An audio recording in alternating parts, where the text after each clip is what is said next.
အားလုံးပဲမင်္ဂလာပါနော်ဒီဘက်ပြင်းပြလေးပွဲစဉ်တွေကတော့နော်တူတူချာချာအနေနဲ့နော်ဒ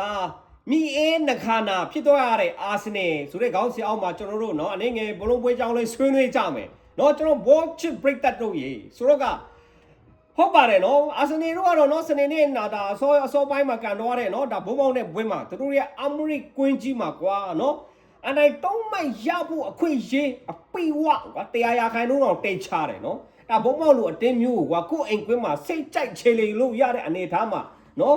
ဒါချုပ်ချေလေနိုင်ခွင့်ဒါရှိရတားနေနော်တော်တော်ကိုဒါအမားတွေနော်နောက်တန်းအမားတွေကွင်းလဲအမားတွေနော်တိုက်စစ်တွေကလည်းနော်တော်တော်ထီရောက်မှုတိုက်စစ်စင်မှုတွေအားနေတဲ့အနေထားတွေကျွန်တော်တို့တွေ့ရတယ်ဆိုတော့ကစိတ်မကောင်းစွာနဲ့ပဲနော်သူတို့ရဲ့အမရိကွင်းမှာနော်1-2ဆိုတဲ့ဒါအရှုံးရလက်နဲ့အာဆင်နယ်တို့ကရင်ဆိုင်လိုက်ရတယ်ဆိုတော့တစ်ဖက်မှာကလည်းနော်ချေစီတို့ကမဖြစ်မနေဒါမန်စီးတီးကိုနိုင်ဖို့ဒါလိုအပ်တဲ့အနေထားမှာနော်ချီစီတို့ကလည်းစတိုက်ဆိုလို့ပြင်းပြလိမ့်မှာရလက်တီဆိုးဝါးနေတယ်နော်ချန်ပီယံလိမ့်မှာလည်းထုံနေ၎င်းပဲနော်ဂိုးပြက်တွေနဲ့နော်အချက်တကွေးတွေစောက်ကျိုးနေပြီးတော့နော်ချီစီတို့လည်းနော်အဖက်ဖက်မှာတို့လည်းနော်ဒါရန်ကိုကြားရှုံးနေတဲ့အနေထားနော်ဒီနေ့ပြင်းပြလိမ့်မှာနော်နီးပြတွေကလည်းနော်ထုတ်ခံထားရတယ်နီးပြတစ်နေနဲ့ကလည်းကစားသမားတွေနော်ဒါစင်မပြေဘူးနော်ကစားသမားတွေအချင်းချင်းဒီကိုတိုင်ကလည်းနော်ဒါစိတ်ဝင်ကွဲစရာတွေကျွန်တော်တို့တွေ့နေရတယ်ဒါချေစီကိုနော်ဆိုတော့ကချေစီဖန်တွေကတော့ပြောတယ်ဘာလို့ဘွဲမစခင်ကလေးอ่ะနော်ကျွန်တော်တို့ကဒါမန်စီးတီးကိုရှုံးမယ်ရှုံးရမယ်ဆိုတဲ့အနိဒံထားချပြီးမှနော်ဒီနေ့ဒါကျွန်တော်တို့ကမန်စီးတီးကိုအားပေးမယ်ဆိုပြီးတော့နော်အဲ့လိုပြောနေတာတွေနော် Facebook တခွင်းနော် Twitter တခွင်း TikTok တခွင်းတွေမှာကျွန်တော်တို့တွေ့ရတယ်ချေစီဖန်တွေပေါ့တော့မန်စီးတီးကိုရှုံးခံပလိုက်မှာသူအဲ့လိုပြောတာနော်စဉ်းစားကြည့်ကိုတင်းကိုရှုံးခန်းစိတ်ချင်တာကတော့တစ်ဖက်မှာတို့ကရွေချက်ရှိတယ်တစ်ဖက်မှာအာဆင်နယ်ရဲ့ဒါနောက်နေမှုတွေဖြစ်သွားခိုင်းစေချင်တာပေါ့နော်ပြင်းပြလေးချန်ပီယံဖြစ်ရဲ့အတွက်တွေနောက်နေမှုတွေနော်ဖိအားတွေပူပိဝင်ခိုင်းစေချင်တာဘာဖြစ်လို့လဲဆိုတော့ချေစီနိုင်သွားခဲ့မယ်ဆိုရင်တော့နော်ဒါ6မှတ်တိတိကိုဖြတ်ထားနိုင်ပါလေနော်တပွဲတာနဲ့6မှတ်ဖြတ်ထားတယ်ဆိုတာကနေတာကြီးမဟုတ်တာရမတ်ကဆိုတော့အခုကနော်ဒါအာဆင်နယ်တို့ကတော့မျောလင့်တာပေါ့ချေစီများနိုင်မလားနိုင်မှာပါဆိုပြီးမှမျောလင့်နေတာဒါပေမဲ့တစ်ဖက်ကချေစီဖန်တွေကအဲ့လိုမမျောလင့်ဘူးငါတို့ကရှုံးမယ်တိနေတယ်သူတို့ကချီစီဖန်နေငါတို့ချီစီတွေ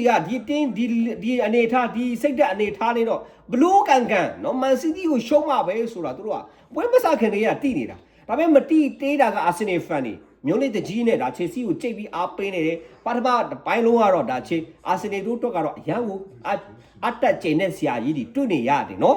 ဘာဖြစ်လို့လဲဆိုတော့နော်ဒါခံပြီးဆော့တဲ့အပိုင်းလေးကြီးနော်ဂိုးမပေးရရဲ့တော့နော်ချီစီကလည်းတစ်ဖက်မှာခံစစ်ဆော့တယ်တစ်ဖက်မှာတိုက်စစ်ဆင်လိုက်အဲ့လိုနဲ့ပေါ့နော်ဘာမှဘိုင်းကတော့ကြီးလေးနဲ့အနေထားသွားတဲ့ခါကျတော့ချီအာဆင်နယ်ဖန်တို့ကတော့ကြိတ်ပြီးတော့ပျော်နေတယ်အကိုပါတယ်ဘာညာနဲ့နော်ဒါပေမဲ့ဒုတိယဘိုင်းလေးစရောနော်ချီစီတို့ပင်ကိုဇရိုက်တွေပြပါလေရောနော်အုံးဆိုတကိုဖုံးဆိုတကိုဆိုတဲ့အနေထားမှာချီစီတို့ကတကိုးမှမတွင်းနိုင်ပဲနဲ့နော်တစ်ဖက်မှာလည်းအမြင့်တန်းဂိုးတွင်းနေတဲ့နော်အိုရီလာရလားဗာလေဒါမန်စီးတီးရဲ့ဒါနာဘေနောက်ခံလူဖြစ်တဲ့နော်အိုရီလာရအင်္ဂလန်ချာတိတ်လေးကအဖွင့်ကူဒါကောင်းတိုက်ဂိုးလေးနဲ့တက်တွင်းခံလိုက်ရတဲ့နောက်ပိုင်းမှာချေစီတို့ကတက်ပြတ်သွားပြီဆိုတော့ကအုံးတကိုးဖုံးတကိုးနဲ့နော်ဂျားတွေမှာလည်းနော်ဂိုးတပါနဲ့1-1တွေ့တဲ့အနေထားမှာလည်းနော်လွေးချော်သွားတဲ့ဒူဂူတို့နော်ဆာမီယိုတို့နော်အပိုင်လုံးတွေဖြုံးတီးခဲ့တဲ့လုံးတွေဒါမို့လို့နော်3စီးနဲ့ရသွားတာမဟုတ်ရင်နော်ဟိုကောင်တွေက9-6 လောက်ထဲမဲ့ပုံစံပဲနော်မန်စီးတီးကဆိုတော့ကဂျားမှာမန်စီးတီးတို့ကနိုင်သွားတယ်နော်ဆိုတော့တစ်ဖက်မှာအာဆင်နယ်တို့ကကြိတ်ပြီးငိုနေတယ်ဖြစ်လေဖြစ်နိုင်ပါတယ်เนาะကိုကအားနိုင်မှာပါဆိုပြီးတော့ချိန်ပြီးအားပေးနေတယ်เนาะချေစီကရှုံးသွားတယ်ဆိုတော့เนาะချေစီဖန်ဒီထက်တူတူကပူပြီးပေါက်ကွဲနေတယ်เนาะကျွန်တော်တို့တွေ့ရတယ် Facebook မှာဆိုတော့ကဟုတ်ပါပြီเนาะဒါပြင်းပြလေးဒါချန်ပီယံဖြစ်ရေးเนาะအခြေအနေကတော့တော်တော်ကိုเนาะဒါပြိုင်ဆိုင်မှုပြင်းထန်လာပါပြီเนาะတိုက်ဆိုင်เนาะကန်ဆိုးစွာနဲ့ပဲเนาะဒါအာဆင်နယ်တို့ကနောက်ပတ်မှာဒါမန်စီးတီးရဲ့အင်ကွင်းမှာတွားရောက်ရှင်ပြိုင်မှုရှိတယ်ပြင်းပြလေးပွဲစဉ်ပေါ့ဆိုတော့ဒီပွဲမှာကလေတို့တို့အများကြီးကအလဲပြောင်းဖြစ်လာမဲ့အခိုက်အတန့်တွေကျွန်တော်တို့ကြည့်အောင်မယ်เนาะအာဆင်နယ်တို့တော့เนาะအပိုင်အမတ်တွေရဖို့အခွင့်အရေးတွေရရှိရတားတယ်เนาะဒါတို့เนาะလုံးကိုကွာငါဘယ်လိုပြောမလဲကွာမန်ယူဖန်တယောက်အနေနဲ့ပြောမယ်ဆိုတော့အကြိတ်ပြီးတော့ကွာခေးမကြေချင်ဆရာကြီးပေါ့ကွာလုတ်သွားတဲ့ပုံစံကဘုံမောက်ကိုရှုံးပလိုက်တာတုံးမိုက်ဆုံးရှုံးသွားတာတော်တော်ထိနာတယ်เนาะဒီလိုပြင်းပြလေးတွေကဒီလိုရှိတယ်တားကြီးတို့ပြင်းပြလေးတွေကမင်းပြင်းပြလေးတွေကနော်ချန်ပီယံပြေးလန်းကြောင်းပေါ်ပြေးနေတဲ့အတင်းတွေကအောက်တင်းတွေဆိုပြီးတွားပြီးတော့ထစ်တေးလို့မရဘူးအဲ့ဒီအတင်းတွေကဒါချန်ပီယံလေးဖြစ်ရဲ့အတွက်ပြေးလန်းကြောင်းပေါ်မှာပြေးနေတဲ့အတင်းတွေကိုဖြုတ်ချရတာသူတို့မှအရတာရမ်းရှိတာ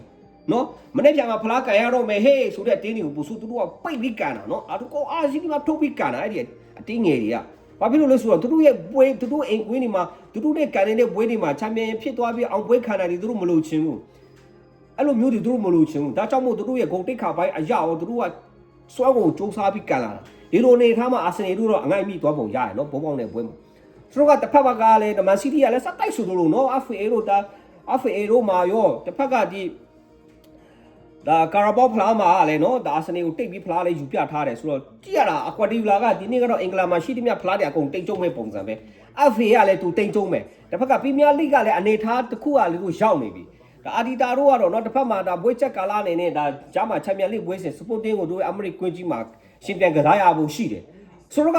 အာဆင်နယ်တို့တော့ခေါင်းကိုက်เสียပါเนาะဒါကွာတီယူလာအတွက်လည်းเนาะဖလားရပြီလို့ဆိုပြီးတော့ 100% တွက်ထားလို့တော့မရသေးပါဘူးเนาะဒါလာမယ့်ပတ်မှာကျွန်တော်တို့အဖြေကိုစောင့်ကြည့်ရပါမယ်เนาะဒါချေအာဆင်နယ်ဖန်တို့ဒါမန်စီးတီးဖန်တို့ကတော့လာမယ့်ပတ်တွေပါเนาะလာမယ့်ရှေ့ပတ်မှာเนาะတွေ့မယ်เนาะထိခိုက်တွေ့ဆုံမယ်အဲ့ဒီဘွဲမှာလည်းเนาะရတအကောင်းမှုဆုံးပေးနိုင်မဲ့တပွဲပဲเนาะဆိုတော့ကကျွန်တော်တို့အဲ့ပွဲကိုစောင့်ကြည့်ရအောင်เนาะဆိုတော့ကဒါမိအင်းတစ်ခါနာွားတယ်နော်ဘုံမောက်ပွဲမှာလည်းသူတို့ကိုယ်တိုင်ရှုံးတယ်တစ်ဖက်က